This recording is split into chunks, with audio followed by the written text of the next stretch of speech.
Yun, magandang araw sa inyong lahat mga tol. Ngayon po ay November 29, 2025. At pag-usapan po natin ang natalo at nanalo. Pero kakaiba po itong sitwasyon mga tol. Magagalit na naman ang mga Duterte supporters nito. Kasi talo si Rodrigo Duterte sa kanyang apela. Panalo yung mga kamag-anakan po ng mga biktima ng extrajudicial killings. Saka meron pang isang panalo, kakampi ni Rodrigo Duterte. Panalo si Nicolas Kopman. Yan ang hindi maikakaila dyan.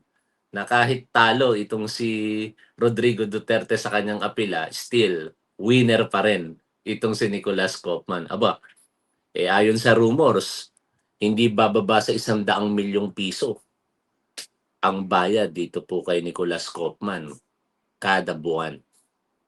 At habang tumatagal ang kaso nitong si Rodrigo Duterte diyan sa International Criminal Court para sa kasong crimes against humanity, patuloy nakikita itong si Rodrigo at itong si Nicolas Kopman.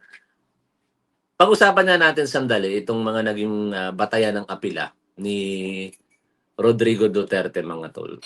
Ayon dito sa nakalap kong impormasyon, basahin ko po sa inyo. Ang tatlong batayan ng apela ay nakabatay sa argumento na nagkamali ang pre-trial chamber sa kanilang naunang desisyon. Una, umano'y umasa ang pre-trial chamber sa mga posibilidad nang sabihin nitong may panganib na tumakas si Duterte, makikialam sa proseso o muling gagawa ng krimen, at hindi raw nito tama o lubusang kinilala ang ilang ebidensyang isinumite. Ikalawa, hindi raw isinasaalang-alang ng PTC ang mga iminungkahing kondisyon ng paglaya at mga garantiya ng Estado na inalok ng bansang tatanggap sana sa kanya. At ikatlo, hindi rin daw tiningnan ng PTC ang humanitarian grounds. Lahat po ng basihan po na ito na binanggit sa apela ni Rodrigo Duterte sa pamamagitan ng kanyang abogado na si Atty. Nicolas Kopman ay hindi po kinatigan ng korte. Unanimous po ang naging desisyon. Wala po may isa sa mga huwes ang pumabor para sa apela ni Rodrigo Duterte. Ayon sa Appeals Chamber, tama at makatwiran ang naging pasya ng pre-trial chamber. Kaya tinanggihan ang apela sa lahat ng tatlong punto. Mananatili si Duterte sa kustodiya ng ICC sa ngayon. Yan ang katotohanan dyan.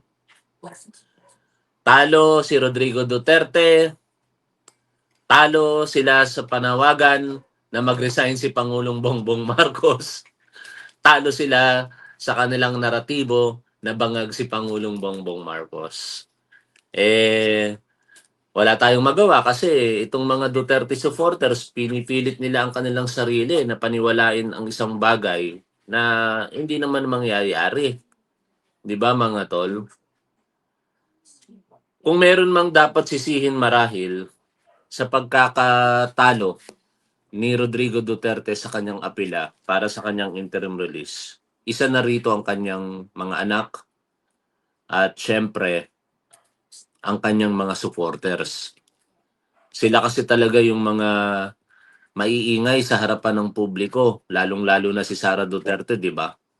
Nagpanawagan pa ito na itakas si Rodrigo Duterte doon sa kulungan sa Hague, Netherlands, doon nandun siya sa Netherlands habang nagsasalita sa harapan ng kanilang mga supporters.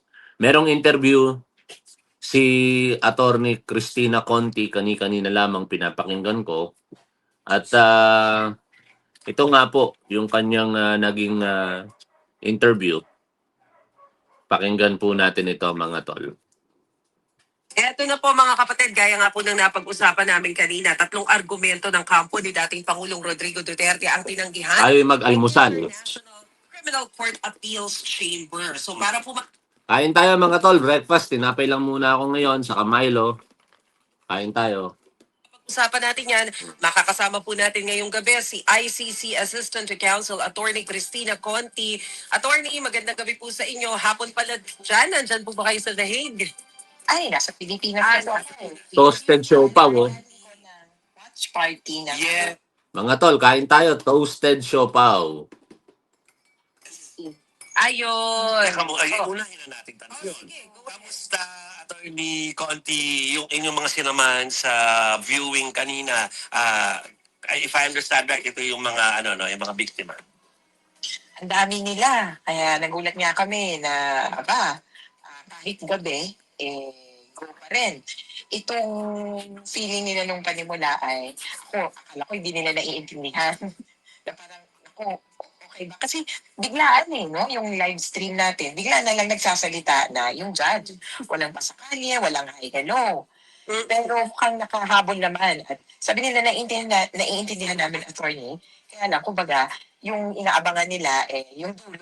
Oo. Kumbaga, nagbabasa ng libro. Pero dahil yung puso mo, parang nasa lalamunan mo na, sila ay, yung ending. Pero nung narinig nila, dahil methodical yung ICC, kanina pinag-usapan nyo nga, first ground, second ground, methodical sila. First ground, rejected. Palakpakan. May umiyak na. Second ground, rejected. Palakpakan ulit. Nung pangatlo, ayun na, hagulhulan na. At Palakpakan! Hagulgulan! Hagulgol yung mga Duterte supporters, no? Talaga nga naman, ang tatangan nyo kasi. Pinapaniwala nyo yung sarili ninyo na makakalaya si Rodrigo Duterte sa ganyang kaparaanan. Alam niyo mga Duterte supporters, kung ginagamit ninyo utak ninyo, ang ipanalangin ninyo, maging mabilis ang paglilitis kay Rodrigo Duterte at mapawalang sala siya. Yun lamang ang tanging kaparaanan. Pero ano ginagawa ninyo? Pinapaniwala ninyo yung inyong sarili sa mga bagay-bagay na imposible. Meron pa akong mga nakikita sa TikTok, gumagawa ng mga video, pinapakalat nila na nakalaya na raw si Rodrigo Duterte. Nag-grant daw yung interim release. Kung hindi ba naman kayo mga tanga, di ba? Alam ninyong peke yung video pero pinapaniwala niyo yung inyong sarili.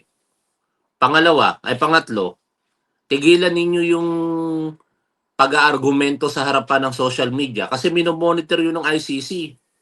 No?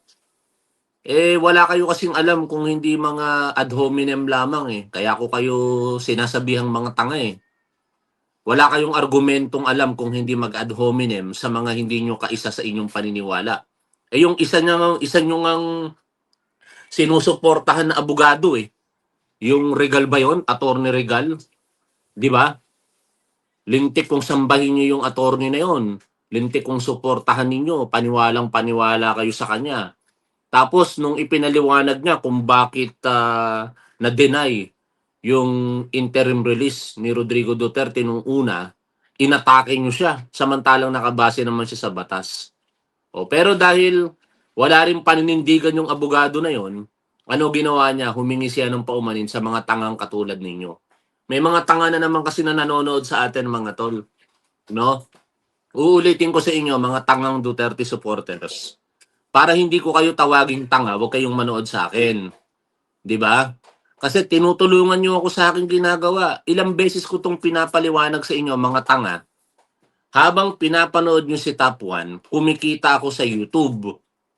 At habang kumikita ako dito, nasusustain ko yung ginagawa ko. At hindi nyo ba alam na sa pamamagitan ng panonood ninyo, nakaka-contribute kayo sa mga ginagawa ko? Ibig sabihin, kung ako'y kumikriticize sa mga Duterte o sa paningin nyo, binabanatan ko ang mga Duterte, nakakatulong kayo doon, mga tanga. Di ba? Kaya nga ako, hindi ako nanonood ng mga vloggers ng mga tangang Duterte supporters Bakit? Kasi pag nanood ako sa kanila, parang tinulungan ko na silang siraan ang gobyernong ito at ang ating Pangulong Bongbong Marcos. Mga tanga. Pinapaliwanag ko lang sa inyo yan, mga tangang Duterte supporters. Pakinggan natin patuloy si Attorney Conti. lalo na yung isa, kabibirthday nung anak na namatay. Kaya grabe yung emosyon, may halo-halo may iyak ka, matutuwa ka, iba naiihi, yung iba nagugutom. Yeah. Lahat dun bubuhos dun sa sinabi rejected unanimously ang grounds of appeal ni Duterte. Pero attorney, para lang po mas maintindihan namin yung legalidad, yung legal aspect nito. Ito po bang naging desisyon ng ICC? Final na to, hindi na pwedeng iapela. I would say yes. This is their Supreme Court. Although kaya hindi ko masabi ng parang buo-buo. May nagpauso kasi ng mga motion for reconsideration. Mhm. But it's not in the rules. Okay. So, for us, this is it. This is the decision on the interim release as applied for in June. Kumbaga, ito yung circumstansya na in-apply niya noong June.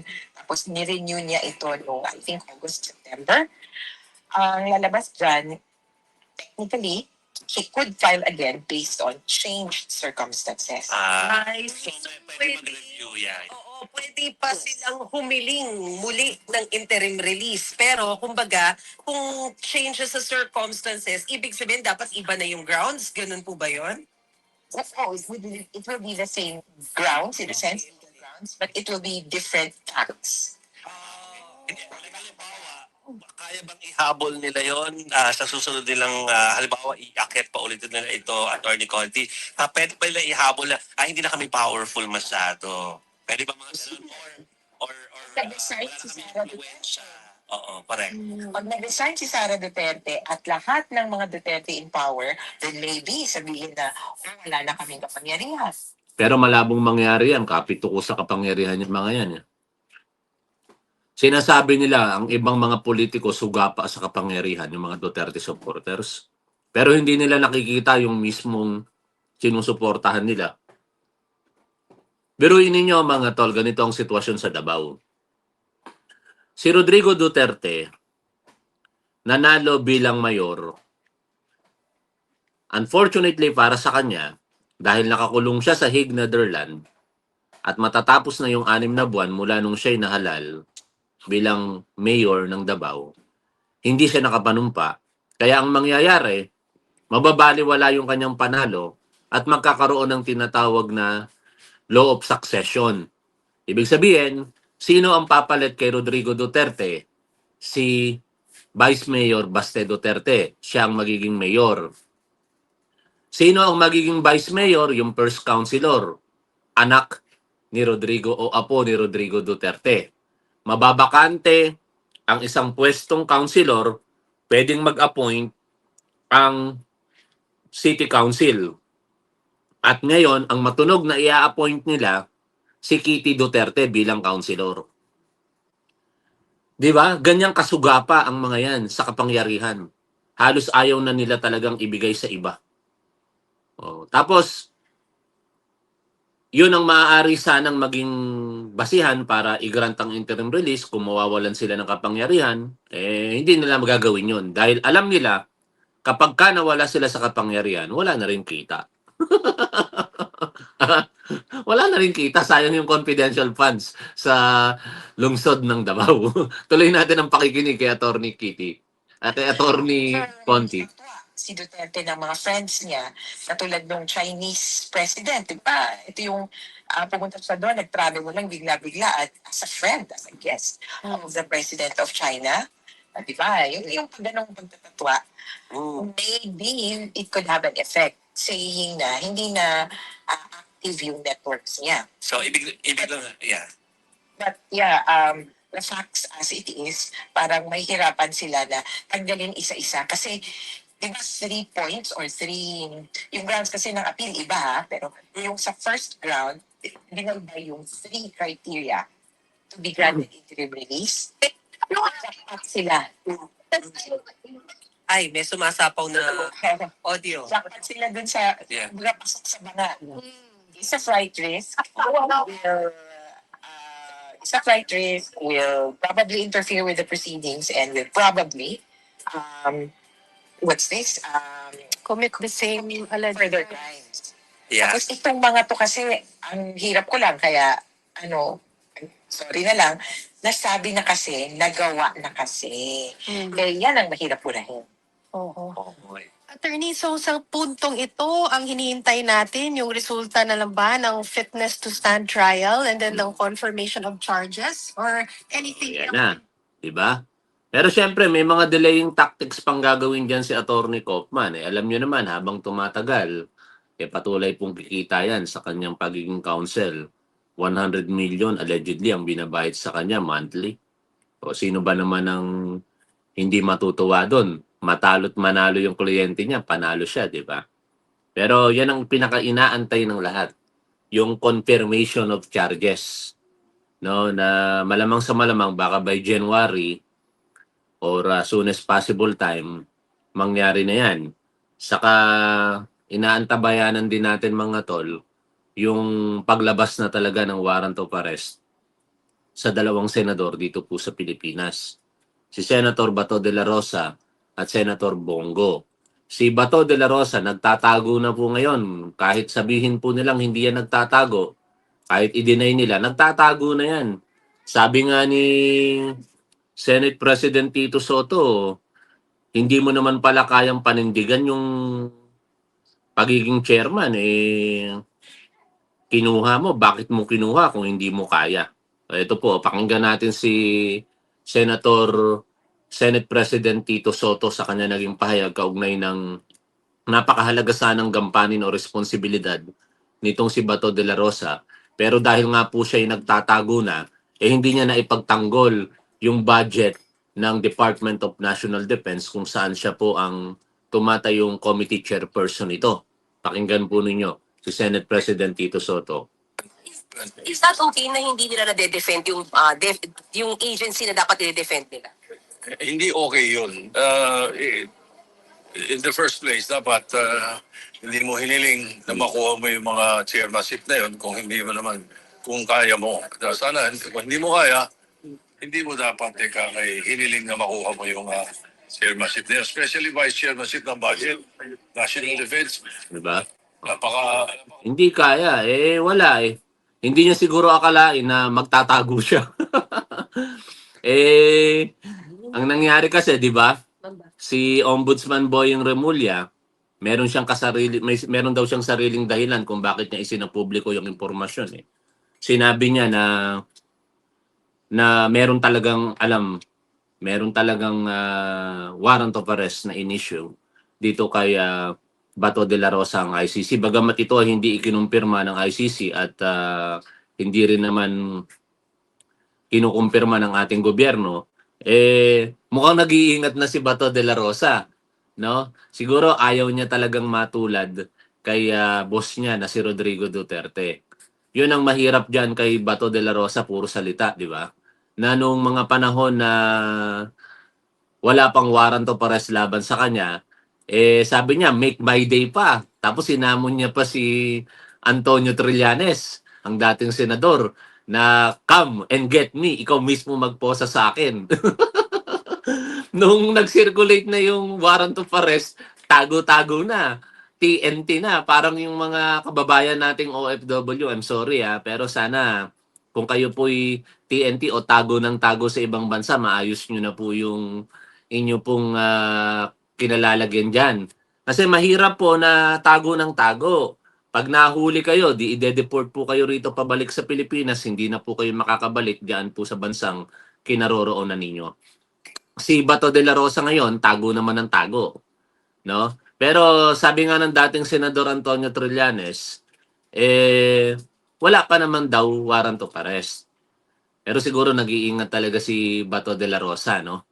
Tapos ang sinasabi niya, baka mga first quarter daw ng taong 2026 lumabas ang warrant of arrest, particular din dito kay Senator Bongo. And ito naman yung sitwasyon sa ilang pong mga di umano'y co-perpetrators. Wala din daw kasiguruhan kung mai-issuehan ng warrant of arrest si dating Chief PNP Oscar Albayalde.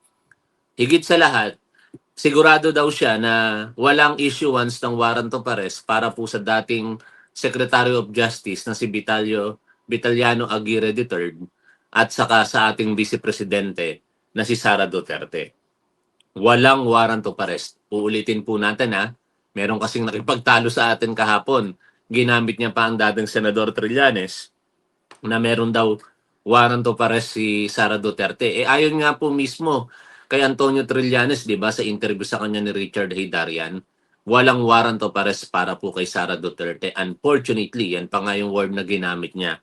O si Senator Bongo naman, titingnan natin kung ano po ang kahihinatnan niyan kapag meron ng warrant of arrest. Ngayon pa nga lang, rumor si Bato de la Rosa nagtatago na eh. How much more kaya pagka nilabasan sila parehas na talaga officially ng warrant of arrest. Malamang sa malamang, magtatago lang din yan mga tol. Ang nakikita ko kasi dito, di ba? Ito lang naman ay tatlong option na pwede nilang pagpilian. Si Bato at saka si Bongo, in the event na merong official warrant of arrest na lumabas na sa kanila, either mamili sila sa tatlo. Voluntary surrender, lalaban, o magtatago. Which sa part nitong si Bato de la Rosa, mukhang pinili niya na yung pagtatago. Di ba? Si Bongo, di pa natin alam. Pero tingin ko naman, yung dalawa na yan, hindi yan lalaban. Tingin ko, pinapahalagahan naman nila yung buhay nila. Hindi katulad ng mga sinabi nilang nanlaban nung panahon ng Duterte War on Drugs. Ngayon, balik tayo dun sa topic. Panalo si Nicolas Kaufman. Agree ba kayo mga tol? Pasensya na, hindi ko mabasa lahat ng mga komento ninyo. Ako'y nasa cellular phone kasi naka-live ngayon. Nandito ako sa kusina. No? Nasa kusina ako ngayon. Etong pader tong ng kusina namin, dining table. Walang maganda yung vlog area ni Attorney Rene Bueno, yung dining area nila, yayamanin eh, no? Ang ganda ng kanyang background doon. At yun nga, matalo manalo si Rodrigo Duterte, panalo si Attorney Nicolas Kaufman. Kikita ka ng daang-daang milyon, di ba?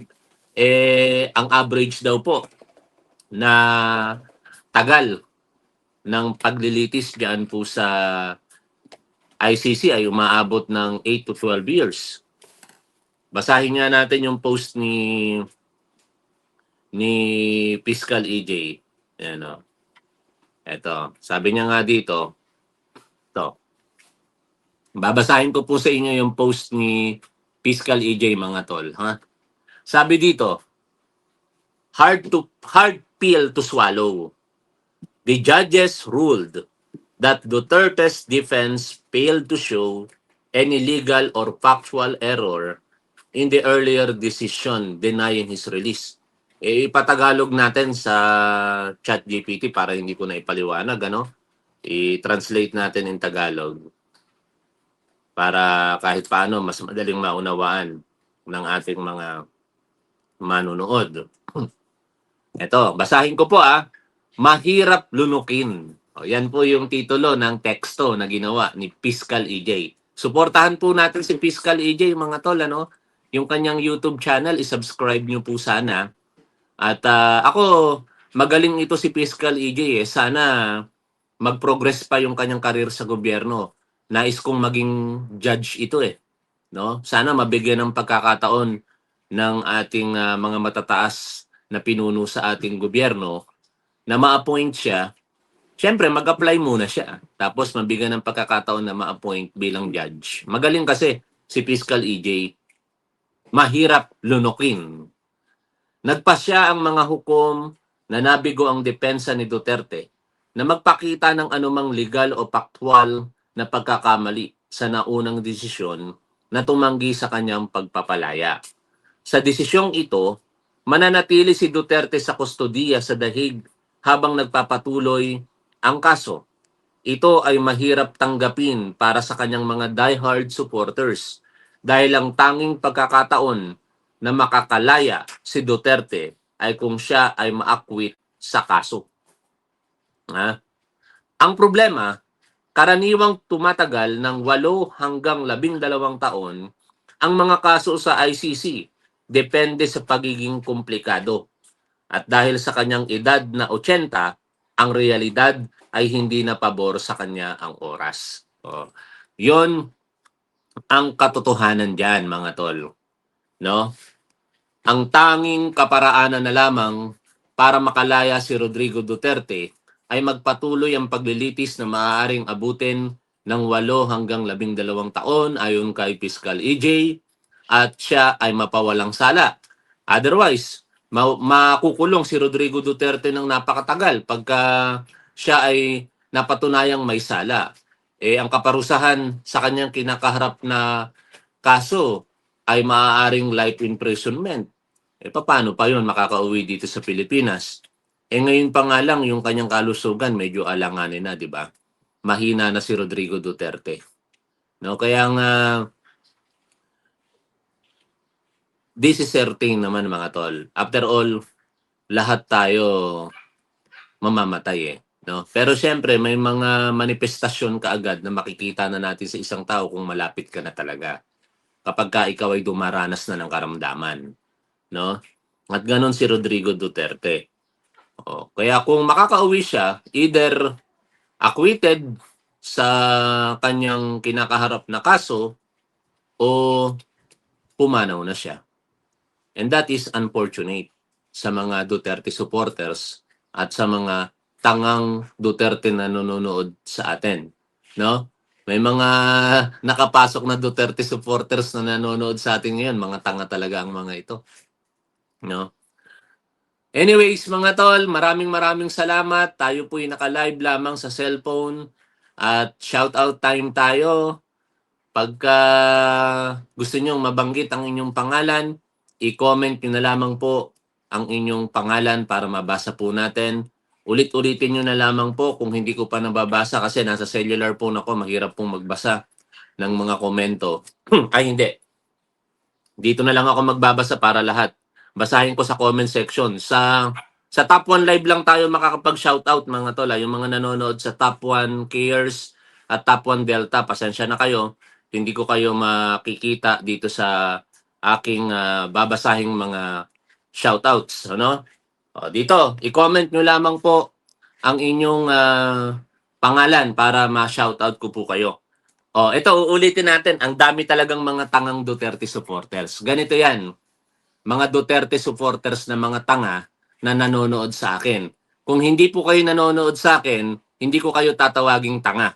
Marami akong mga kaibigang Duterte supporters na hindi mga tanga kasi hindi naman sila nanonood sa akin at hindi po sila nagbabasa ng mga post ko. Bakit nila ginagawa yon? Unang-una, magkaibigan kami, kamag-anak ko, kakilala ko, classmate ko, at hindi namin pinag-uusapan ng politika. Pangalawa, kapag ginawa nilang manood sa akin, katulad ng ginagawa ninyo, sinusuportahan ninyo ko sa ginagawa ko sa mga Duterte. Dapat maunawaan ninyo mga tangang Duterte supporters na nanonood ngayon dito. Habang nanonood kayo, habang nagko-comment kayo dyan at galit na galit kayo at ini-stress nyo ang inyong mga sarili, hindi nyo namamalayan, patuloy nyong sinusuportahan si Top 1 sa kanyang ginagawa. Kaya ito, ang sabi ko lang sa inyo, payo ko sa inyo, huwag kayong magpakatanga.